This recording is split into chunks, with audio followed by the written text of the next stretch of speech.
En un mes, l'Ajuntament espera signar amb la Generalitat el Pacte per la Salut, que ha de conformar el full de ruta dels equipaments sanitaris a Terrassa. Aquest document planifica la salut a nivell territorial. La ciutat tindrà noves àrees bàsiques de salut d'acord amb els 2 nous centres d'atenció primària que es construiran. El projecte que està més avançat és el CAP de Can Roca. Les obres s'adjudicaran a finals d'any i començaran a principis del que ve. L'altre CAP que es construirà serà al sud de l'Avinguda de Barcelona. Els altres centres de la ciutat s'ampliaran o bé es redimensionaran.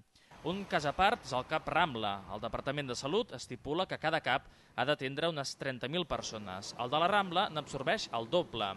Tot i així, l'Ajuntament diu que funciona correctament i compta amb el número de professionals adequat. El que s'hauria de mirar és ampliar-lo per una qüestió d'espai. Ara per ara, però, aquesta ampliació és inviable. Desdoblar el CAP Rambla en aquella zona és complicat, perquè el centre de la ciutat és on menys solars disponibles hi ha. Llavors, la decisió que han pres és que el CAP Rambla continuï on està, tenint clar que en el moment que es desenvolupi Vapor Cortès i tots els vapors, tots els planejaments urbanístics de la zona pendents d'urbanitzar, pugui desdoblar-se el CAP Rambla amb un CAP nou. Però en principi ara per ara quedaria com està.